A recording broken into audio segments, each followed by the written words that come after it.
Okay, we'll call this meeting of the Winnebago County Planning and Zoning Committee to order. First off, Supervisor Gabbard is excused. Hopefully she gets better soon. Item number 1, approval of minutes from October 31st public hearing, November 10th planning and deliberative, and the November 17th viewing. Have a motion. I'll move to approve the minutes. Second. Okay, it's been moved and seconded. Any additions, deletions, corrections? Only correction I would say is on November 10th, my name has an H, my first name has an H in it, it's not J-O-R. So, We'll make sure the correction is made. yeah, don't need to worry about it. Okay, all those in favor of approving, signify by saying aye. Any opposed? I want to oppose, but I'll abstain because I wasn't at the meeting on the 31st. Okay, and we'll move to public comments on agenda items. Do we have anybody on Zoom, just so I know in advance? No. No? And are you here to speak on anything? Yes. Yeah, he's the next item. Number 3. Okay. So, see nobody from the public here to speak then. And we move on to item number 3, East Central Wisconsin Regional Planning Commission report on Winnebago County non-metallic mining reclamation program and committee action on East Central Wisconsin Regional Planning Commission 2024 budget and fee. Scott Conkle, ECWRPC. Come on up, Scott. Wow, I didn't have to sit around for an hour and a half. Before I was up. How's that happen? You, did somebody print the things? out Yeah, for you guys? I think they have, It's after the, the map and all the table minutes. and the, Otherwise, you want a bigger map? I could certainly give you one if you can't read the little.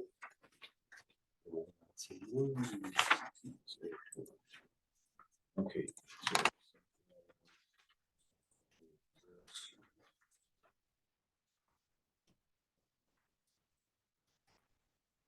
We've got the stuff up on the screen too. Oh, okay, super. Yeah, if you just want a bigger hard copy, we'll look at sites. Print it on the might as well. I'll just, figure out the map right here.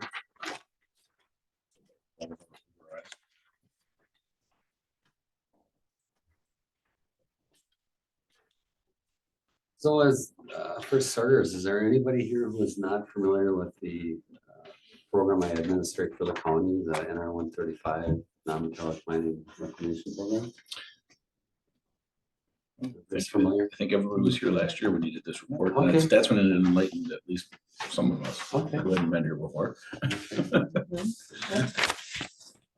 So first thing I like to go through with the sites is how many sites, we'll look at the maps and then the sites that are out there.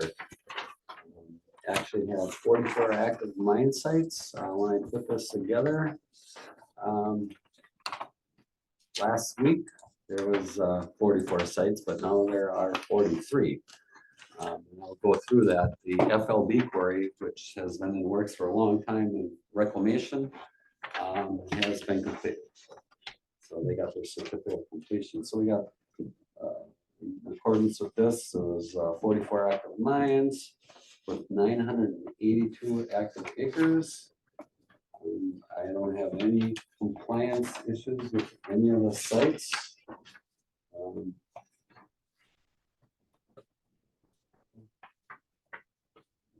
Let's see if we have anything else that's really happening. There's one. So Michael's is making a really big move this year. They're getting rid of assets they're not using much. One of the sites is in the town of Winchester. Let's see. Actually, a couple of them. So, and I just got together with Bob Bingham from Michael's. The Colada Quarry, which is in the town of Huygen. They're moving into a reclamation phase possibly on that site. Talking to the town, that would be a wonderful park and a small lake. There is material there, but not much. They're kind of in that, they're trying to move properties that they're not using much, so the Colada quarry is one. The other one.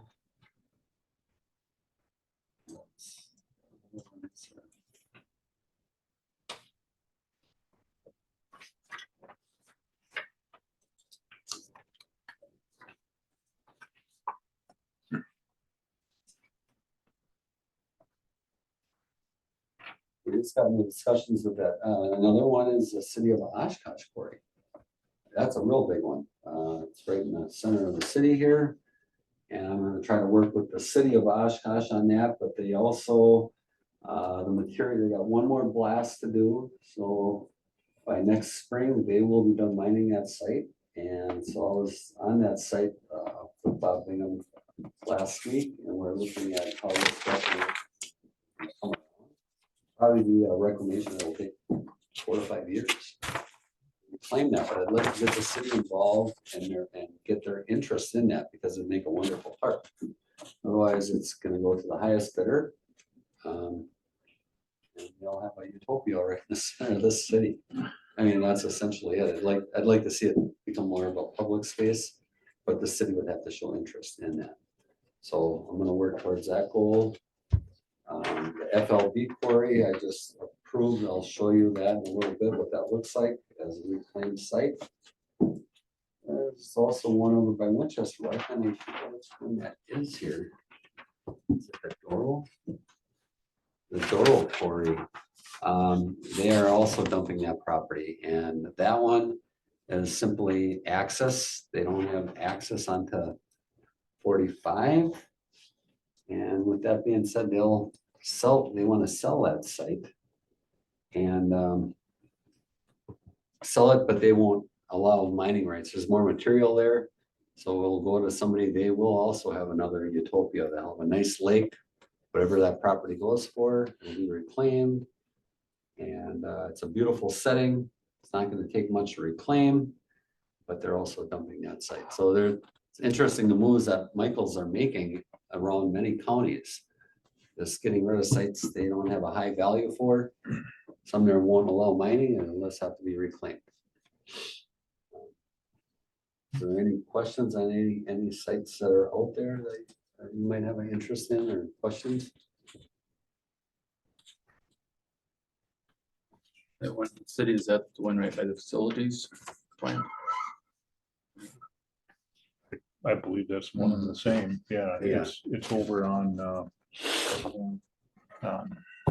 the road over there. Over by the airport. Yeah, yeah, South Park? Yeah. it's yeah, just South north Park, of South South Park, thank you. So, well, that's quite interesting, the movement that Michaels is making right now. So, okay, that takes care of the sites. If you don't have any questions, we'll look at the budget, and that's our other sheet. Budget.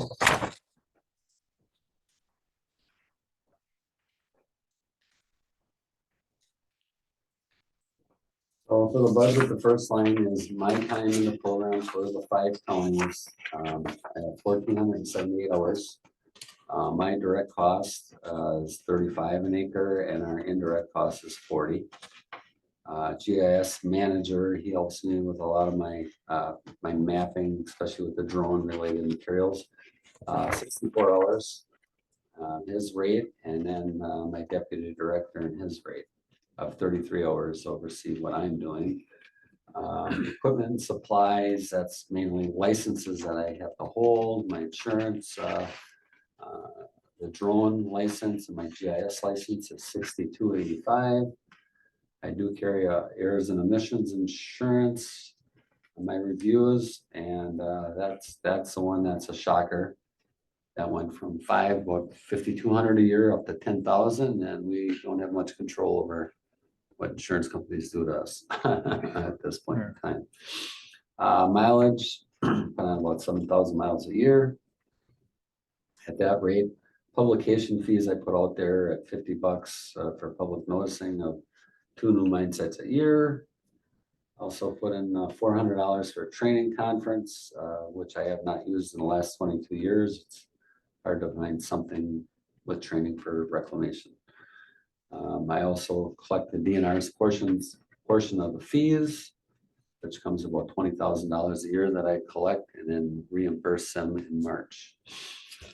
So the budget comes to $164,000. The program is self-funded by the operators and their fees for unreclaimed acreage. There's 1,410 unreclaimed acres in the 5 counties.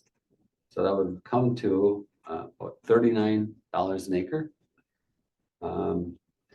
The idea of the program, and I get audited by the DNR, is it's not a program where you're gonna make any money. You're supposed to have a balanced program. So looking at that, we did have to raise the fees this year. They were stable for 10 years, from $35 to $38.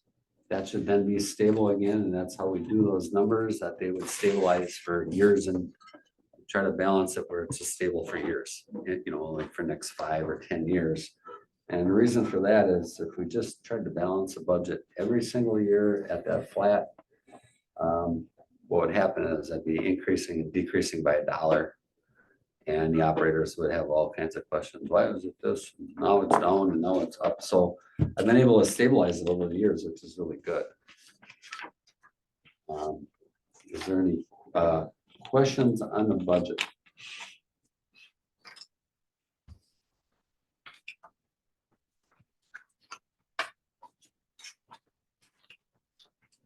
Didn't ask you, but there's no cost to us. No, I knew that, but I just had to ask. people always like that. And then for through the budget, typically I get a motion to approve the increase. I'll make a motion that we go ahead and go along with the budget, along with the increase that was presented to us today. I'll second it. Excuse me, moved and seconded, any discussion? Not seeing any, all those in favor signify by saying aye. Aye. Any opposed? Scott, we do have the ability to show those drone shots. Oh, yeah, he just pulled them up right now. Oh, okay, there you I are. gotta see what we're looking at. What the heck did I give you here? Oh, I thought this is interesting. So this is one of my newest sites, and that's a Keller property. And what he's doing there is, I just can't believe what he's doing here. He's got money to spend. And so town of Winchester, he built that big, beautiful home. You can kind of zoom in on that. Yep. So he built that home and he wanted a lake. He's got that property, and there's some, what you see in the front of that house, that's all gonna be a lake and a wetland. He had to get some wetland delineation approvals through the DNR. There's a big work in progress, but all the way out to the road, that's gonna be a lake and wetland. And hydrogeologic studies were conducted that will all hold water. So that whole thing will be a lake. Some shallow areas, deeper, you can see where he's got that rock ledge. That's where the rock should come up to, so he'll be able to walk out. That limestone kind of drops off where you see it right there where the water is kind of sitting, but it's all gonna be one big lake. And I thought that was just an interesting property because he's gonna have, and he has close to $1 million into this project, which is unheard of, but got money to spend, you have money to spend. I would have did it differently. So interesting project. Just thought I'd show you that one. Yeah, he's gonna go 30 feet deep with the lake. Yep. I feel it at my house every time he blasts. Oh, no. Yeah, and the blasting is done now. I don't think there'll be any more blasting. So the rest blasted twice this fall. So yeah, they're about done. I mean, that bedrock where you see it really drops off. So it'll be more of a digging operation moving forward. And Zildjian is doing the work. So that's what I had there. This one, if you want to spin around, this is my claim to fame reclamation on the quarry. That site is the FLB quarry in the town of Algoma. That right there, that end of the lake, it comes a little bit shallower, you can see by the weed growth, but then in that corner to the south, that's very deep. Yeah, you can keep spinning around on there.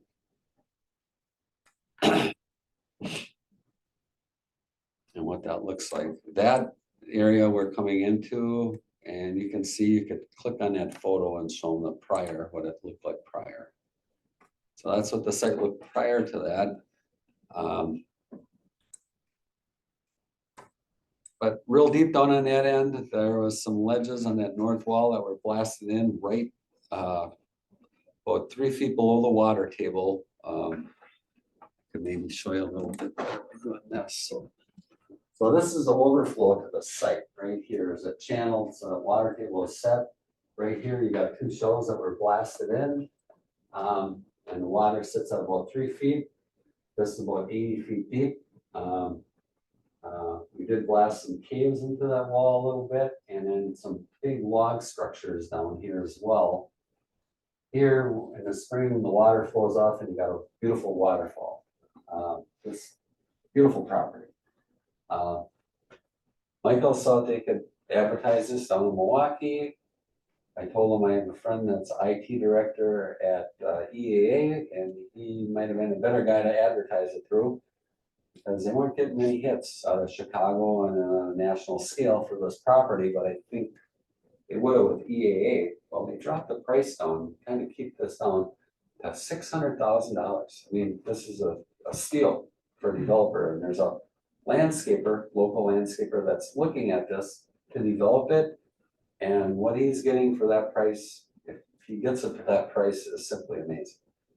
Because, well, hit that button again, or there's a way to back out. To get to the, Yeah, and you can do that too, yeah. So I see development along this whole side. Right here, I can see, upscale either houses or condos. Along this whole side, there's plenty of development room. And I also see that on this other side, that over here. And so I could see that also being developed. Good for that guy if he gets it. I think it's a gold mine property. We'll have to see what happens there. The town, they don't cut stuff like that. Typically, it's in the market of development. But that's where that property stands. It is really, really cool to see. How many acres does that encompass? 62 acres. And then if you click on this, this is my final drone flight of the site. What that looks like, that this didn't develop because it's water. But it turned out really, really nice. I had them go in, so this is one in the summer, I had them come back and do additional work before I approved it. So there are structures that had to be removed. There was a water pickup right here. There's a panel, there was a hose back here. There's some additional contouring and some washout areas. So Bob called me last week. We went out and did an inspection. And last week we inspected that and approved the final. But it was years in the making to get that. So that was like a 5-year reclamation project right there on the quarry.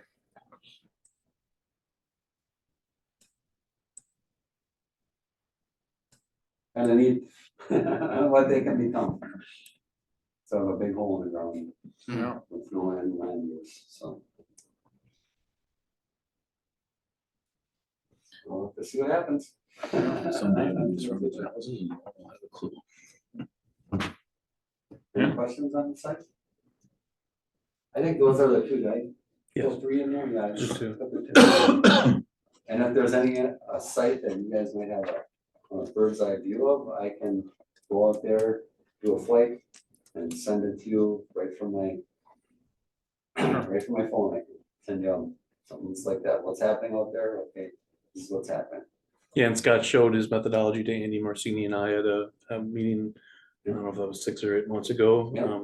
So Andy, the 360 photos that he does, land conservation is using that methodology as well now, thanks to Scott. He likes that, right? That's a Yes, good it's bird's eye a, view of something. it's a helpful tool to help visualize what's going on sites, especially for land conservation. All right, well, thanks, guys. Thank you. If you, Could you send me the photos of the Keller property? Like that right there? Yeah, Oh, yeah, I could send you a link to your email and yep, you can send it to my county email.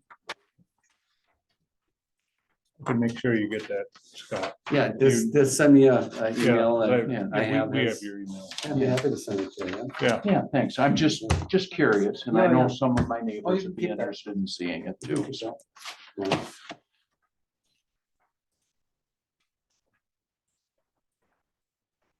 Moving on to item number 4, review and potential action on resolution opposing the mapping of the flood storage district for Sawyer Creek.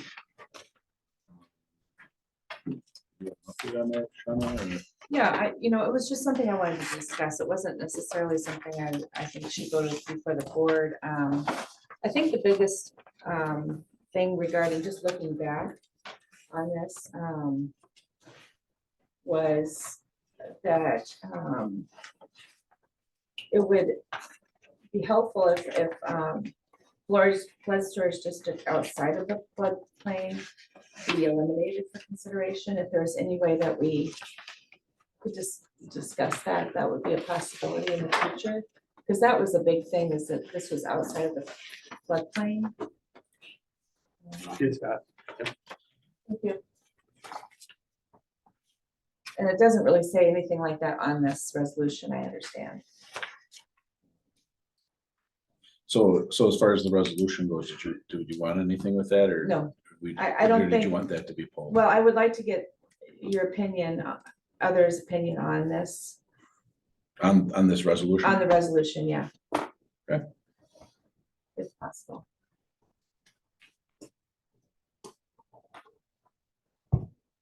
well, I don't disagree with the idea of this, but I'm wondering if, well, maybe I shouldn't say it that way. I kind of, I don't like the resolution because it's a resolution that says we're not going to take action. And I was kind of under the impression that there isn't really anything currently going on with that. Mhm.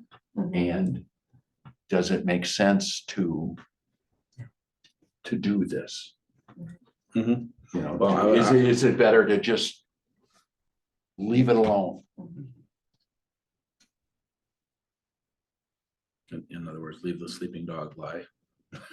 Kind of, Yeah. yeah. I would support that. That quarry that's gonna be for sale right there, that's why I was asking to make sure, because that would be ideal for that Sawyer Creek to get into that quarry right there. Yeah. If they're gonna do anything with it. That's right in the city, and there's that big hole right there, and Except they can't cross drainages. There's 127 different drainages in the city of Oshkosh that the DNR won't let the city have intersecting each other.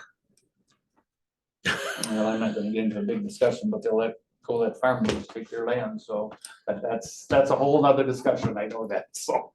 But as far as the guy in the city, that put it this way, in the city, when they, that Menominee Park, that drain station they built there, that only serves Melvin Street. That millions of dollars they spent only serves the Melvin Street drainage. Because they can't intermingle with the drainages. Yeah. So it's, and I'm not going either way as far as, I just know how the city's handcuffed when they try to do stuff. The only thing they were allowed to do was dredge out Sawyer Creek. They couldn't widen it, they couldn't deepen it, they just could dredge it out.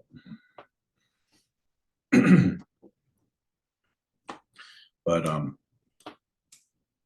so we have no potential action on this because you're pulling the Yeah, resolution, but you still want to have the discussion about Well, I just, the biggest thing is the issue on that was there was not in the floodplain.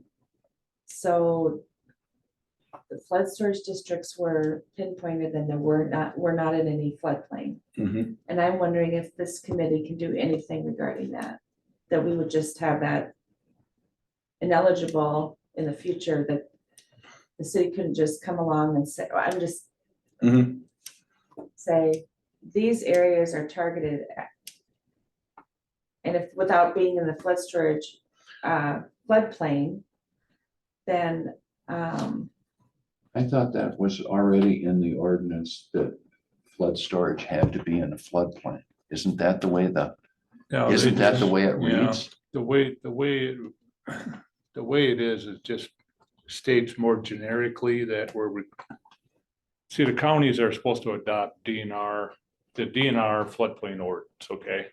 And in that ordinance, it talks about flood storage areas, but it doesn't say that one way or the other that they either be, connected to or disconnected to the floodplain, so.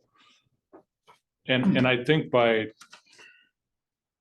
in a general sense, flood storage areas are, from what we've come to learn, is more disconnected from floodplain areas, but it doesn't specify that it's either connected or disconnected from the floodplain. But we are required to have language in the ordinance when the DNR reviews and approves that ordinance, we're required to have mention of flood storage districts. Okay, so it's in the DNR model ordinance. Again, that, counties take that ordinance and simply adopt that ordinance, which includes flood storage districts in a generic sense. So that's the best way I can explain it, so.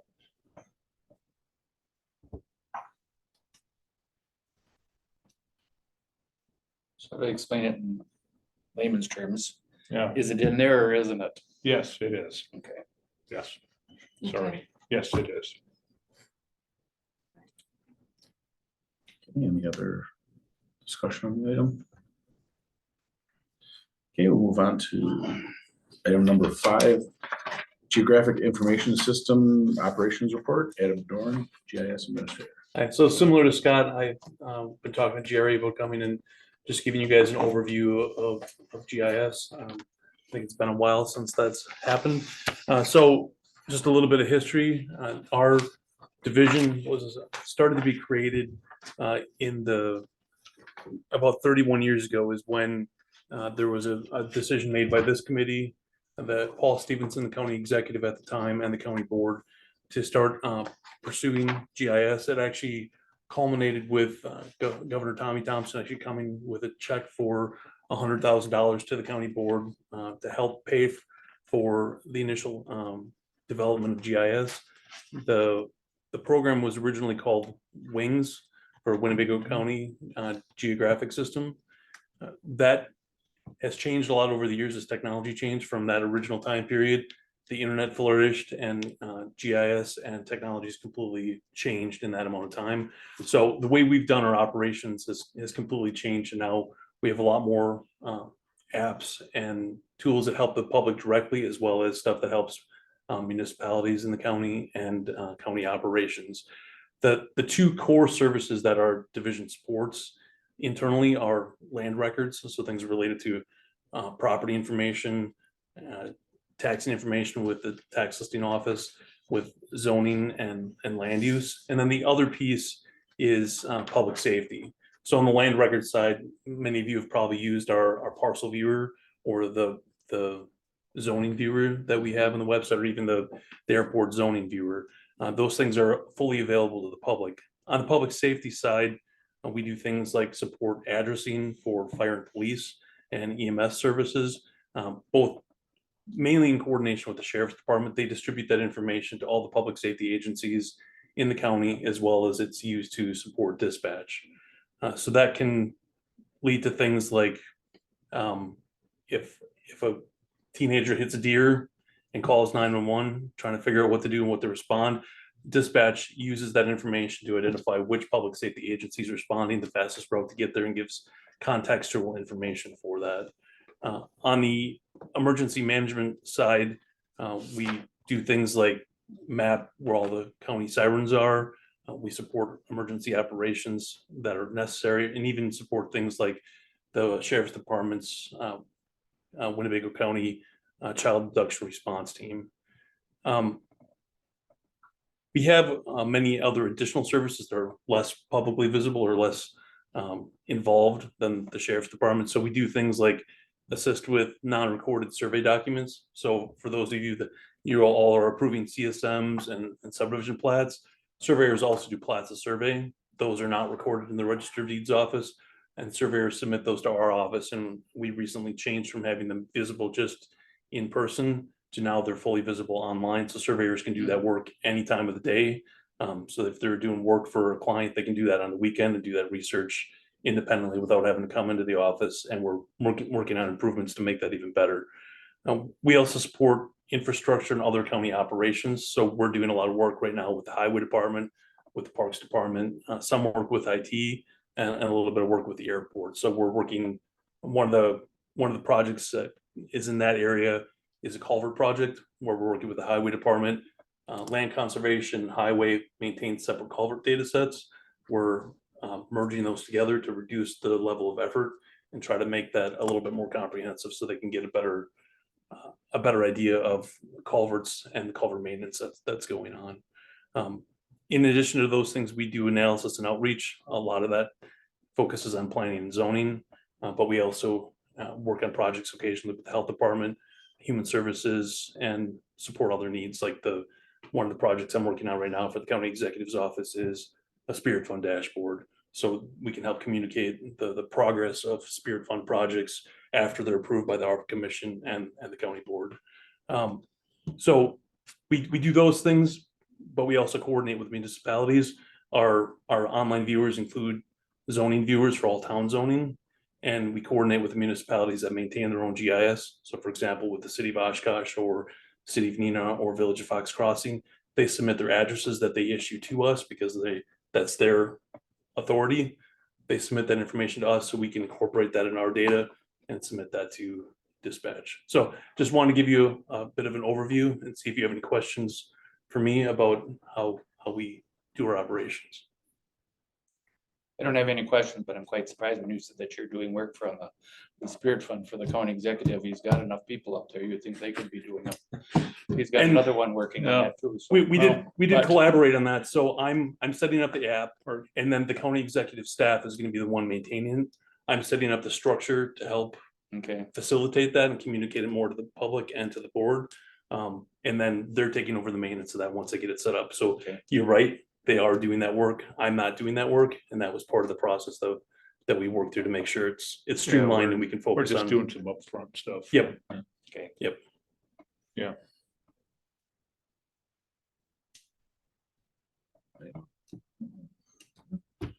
You also give all the numbers out, the addressing numbers and all that to the people, correct? We issue our offices issues the addresses. Towns are in charge of the signs. Right, but then, Um, so like for these emergencies, like call of us, Mhm. we always used to call them fire numbers or Yes, whatever. right, they're, right. There's no way. I don't want to put another burden on you, but like say the county can send out a thing, because some of these townships don't even have them out yet. Them signs along the road. Yeah, it's a big thing, especially for these firemen and this and that, when they're going out at night to see these signs. And if you're doing all that work and they're already, they got their numbers, the township should be getting these signs out and making them put them up. Yeah, I thought for the most part, I mean, the towns are pretty good at. A lot of them are, but there's still Yeah. some that aren't. Hmm. I know that Town of Armwood just got theirs out not very long ago. Okay, If any town wants information about all the addresses that are in their jurisdiction, we're more than happy to help with that. Yeah, and we've supplied that to towns before. Mhm.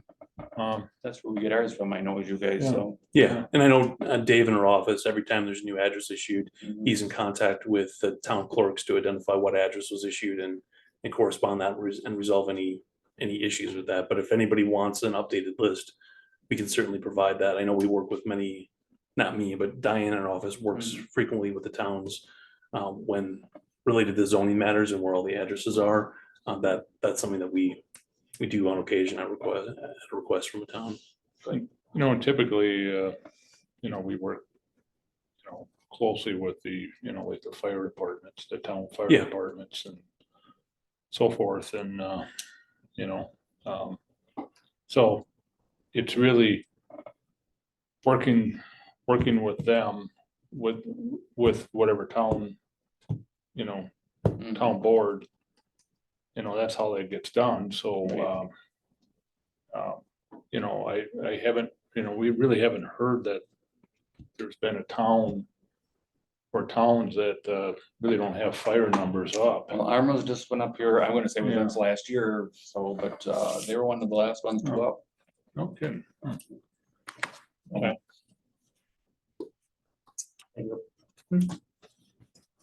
Yes. We'll accept a motion to adjourn.